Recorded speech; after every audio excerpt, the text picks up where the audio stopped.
This is the same man who once said to me, "Don't expect love. There is no us."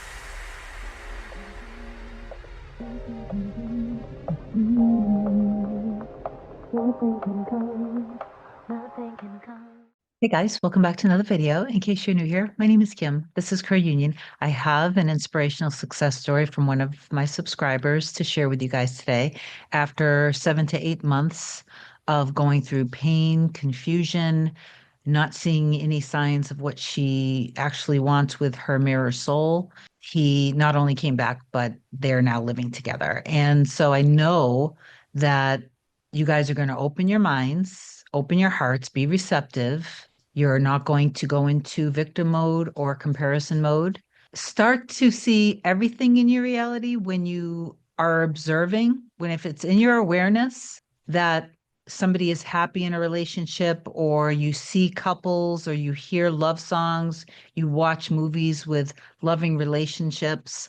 If these things are in your existence, that is something that you want to attach to and identify with. In the opposite way, anything that's not in alignment with love, security, trust, harmony, happiness, joy, all of the stuff that for what you want in your relationship, if it goes against it, then don't identify with it. I learned how to manifest in a much more organic and natural way. And I do believe that that was because I was supposed to be a teacher, because that was the desire that I had in me at a pretty young age. That being said, I use the terms that this community is used to because I want to meet you where you're at and then pull you out of your dark. None of these terms really matter. All that matters at the end of the day, what's at the core of this, is that you develop a trust in your heart and soul in what you want, and you trust and know that you already have it. You already have it. You are it. When it comes to love with you and your mirror soul, you're the one, the only one for them. You know that. Everyone knows that, especially they do. Make sure that you make everything equal. You're not seeing them as groveling and begging and chasing in a way that makes them seem insecure. It's a powerful love. So keep everything there. Okay. No one is valuing anybody more or less. We see each other, we love each other, we see each other's divine nature, we trust each other fully and completely. We are now secure with each other. We trust each other's intentions. I made some notes last night. So I have the success story. I also made some notes last night. So maybe I'll share the notes that I typed in to my phone to share with you. A subscriber named Jerry asked something along the lines of, why is it that all soulmates have to go through this separation before they can be together again? And I appreciate the question. When I'm going to go into talking and discussing a paradigm that is ancient around true love. That being said, it's not law of assumption. Law of assumption and law of belief is above all, because your reality is your world, your material world is an assumptive reality and an assumptive world. I grew up with this knowing there was my perfect match. I didn't have this language. I just knew that they were the one, they were my love. And I used to sing to them. And a lot of you guys understand that because you had the same experience. Then you go through life and you meet them and you know deep down in your heart and soul, this is the one. Sometimes when people ask questions around, how do I know if this is my SP? I completely understand where your question is coming from. A lot of my videos are actually geared towards when you do know, and there's no question, though you might waver having doubt because you're still based in the physical world, in your energy and in your belief system and your conditioning. You have to shift paradigms and your conditioning and see yourself, your world, and everyone in your life differently. And to recognize that you're not actually manipulating anybody. You're not like, nobody is a puppet or a robot. Your true love is your true love. They were created to be your true love. And your baggage that you brought into the connection actually skewed who they actually truly are.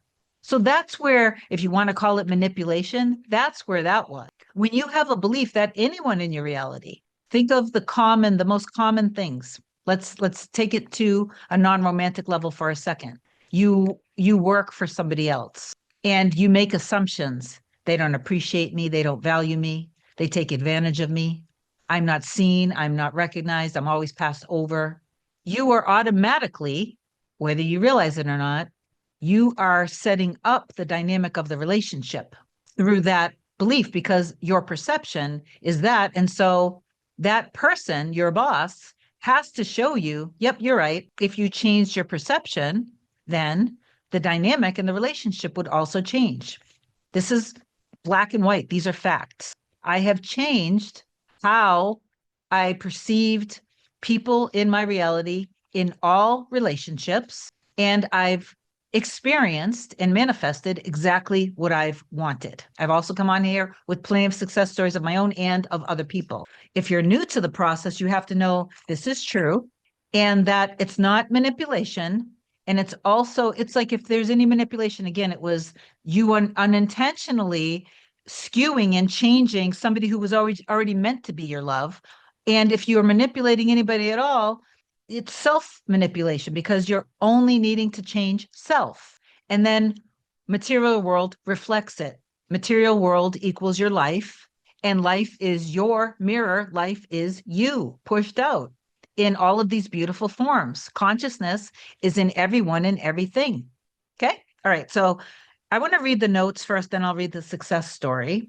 Oftentimes, with our deepest and truest love, each person, which is really just one, having a human experience in two different bodies, but sharing the same consciousness. Yes, we're all sharing the consciousness. There is just oneness, but this person and you were created to love each other. Okay. So let me just continue. Each person's securities will conflict with each other. And it's almost perfectly conflicting with each other, causing all of each other's insecurities, and it's the deepest wounds to rise to the surface. The purpose is so that you, if you're watching this, can allow all of your deep-seated and deep-rooted wounds to be cleansed from you. You're being sanctified, you're being purified through the experience. And through the process, we go through what's called the dark night of the soul. We also go through the dark night of the soul when we realize that our very human existence is different than we believed before. It's not just through a romantic love connection. Anything that somewhat kills the ego mind is a process of dark night of the soul. I'm not saying, so hear me when I say this, I'm not saying that this has to take time. I'm not saying that you have to suffer. It's still a choice. That being said, when there are deep wounds, usually from my perspective, the 3D observation of it is that there may be a bit of a process, but it can be fast and it can take longer. You don't have to go searching for problems. And you also can affirm that we've healed enough. I've healed enough. We love each other with our insecurities and we turn to each other. Okay. Then we are on this journey and we are almost forced to realize who we are, to love ourselves. It's like you don't have a choice, right? And then we are also learning to trust the God within. All right. So even though the experience of itself sucks, the insecurities with your other half, and this is how it looks from both sides, antagonize in the deepest way your insecurities. Now, I'm not saying that just because you're triggered by somebody, I'm not saying that that means it's a deep soul connection and it's a love, because sometimes people are talking about like outright abuse and they're like, this must mean that they're my true love. And they're like, is it? Like, again, true love, deep love, it's not like that. It's not, of course, things are toxic. Things can be really harsh, but it's just the stage where all of the stuff is coming out so you can stop identifying and stop attaching to it. So then, because the love is real, you'll find yourself not being able to move on to another. I can hear some of you guys say, that's true, but they moved on to another. Well, that's because you had a story of not being chosen. Okay. All right. So now this brings me to the idea that all of your ideas of romantic love will be shattered. Okay. All of the things that you thought were deal breakers will be shattered. You will see yourself, you will see them, and you'll see life differently. Corinthians 13:7, love bears all things, hopes all things, believes all things, and endures all things. when we're talking about true love. So then after all the darkness gets revealed and you still love them, then you're left with needing to understand that with all of your darkness and in your imperfections, you're perfect exactly how you are, and that they love you equally as much. And so then when true love endures after everybody's darkness comes out, then you go into a stage where the past, you guys are together. And because the love endured the time, and because you guys see that even with all your darkness, the love endured and you still love each other, then you can enter into the physical relationship and not ever have to question, will they leave me? Am I too much for them? Am I too much to handle? Will they love me even if I act crazy, even if I cry, even though if I'm insecure? It's about true acceptance. And the way that you get there is that you're truly loving and accepting yourself. The very fact that the love endured everything proves that it's genuine love. Let me see if I can read this. I need to read this in literally 5 minutes because I have only 6 minutes to the session starting. So my subscriber wrote, I didn't expect this to be so long, but I felt compelled to share everything, especially the parts that have been real and transformational. Please feel free to share any part of this that might help somebody. My specific person, my mirror soul, who for months made me feel like I was just someone he came to for company and nothing more, like, having sex, basically, told me in mid-February that he loves me, and not just that, he asked to move in with me. My daughter adores him, and the love between us now is so intense, deep, and real, but I still struggle. Even with him showing up every day, even with the things he says, there's still a part of me that still believes it could all fall apart because she still has the program within her. The old fear of abandonment is still there. When something triggers me, I react, he reacts. We get into the same fight again and again, and it's exhausting because it presents like a different argument, but at the end of the day, it's the same thing underneath. It's the same fear that we both have on both sides. He's afraid of being a disappointment, and I'm afraid of being left. We both feel unsafe in love sometimes, and we process it differently. But we're learning and we're trying, and there are moments that feeling so healing, so surprising, it stops me in my tracks. This is the same man who once said to me, don't expect love. There is no us, when they would just meet and basically, have. Now he says things like, I really love you and I want this to work long term. The more time I spend with you, the more I love you. I watch you around the house, just putting things away or cleaning because I'm so captivated by your beauty. And while laying in his lap, laying his head in my lap, he told me, promise me, you'll always love me no matter what. And I asked one day, so does this mean I'm officially your girlfriend? And he paused and said, I'm insulted you'd even ask. And then he added, you're my person. He never used to say things like that, not even close. The shift has been huge. I wanted to share this to inspire you guys that this was after 7 to 8 months of her not seeing the proof of it. The inner work that she did, it sounds like she did all of it. It sounds like she was doing a little bit of everything, revising. It sounds like she was scripting, affirming. He is back in her life now. He's moved in. They love each other deeply, but it's still messy. They're still arguing and she's still getting triggered. So yes, the inner work worked to an extent, but now it's important that when the fear of the abandonment comes up, she said when they have fights, he leaves and I think he works long shifts, like 12-hour shifts or something. So she has to tell herself like 100 times in a day, he's not abandoning me. He's not abandoning you. He's not abandoning you. He's not abandoning you. You don't want to have to live your life this way.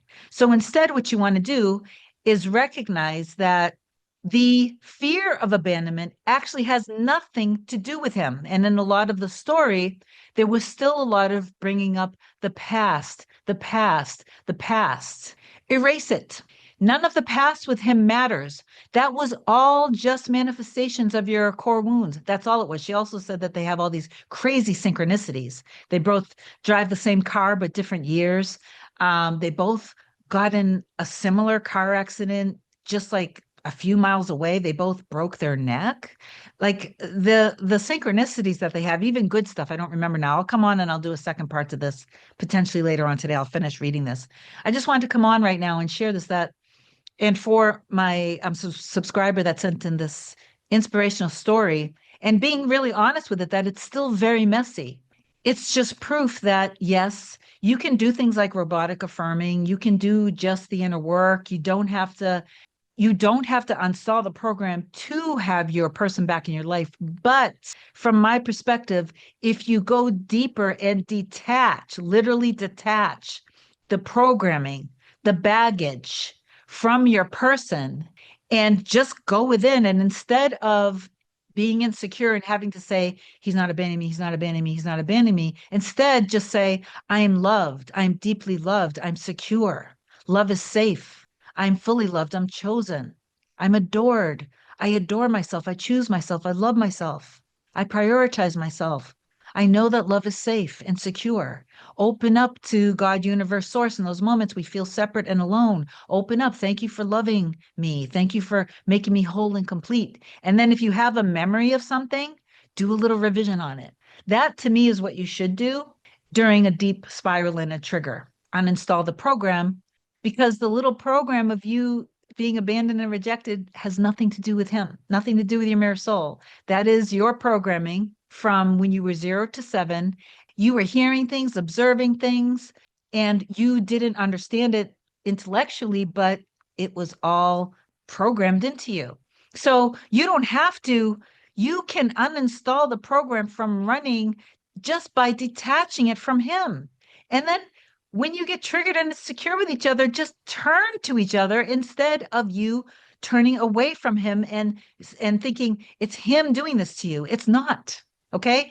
So that's what you guys need to do. Anyway, I'll come on, I'll read the rest of this. I gotta get on with my session now. Please affirm down below that you've received this message.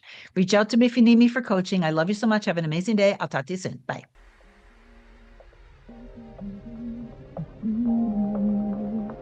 Nothing can come, nothing can come, nothing can come between us.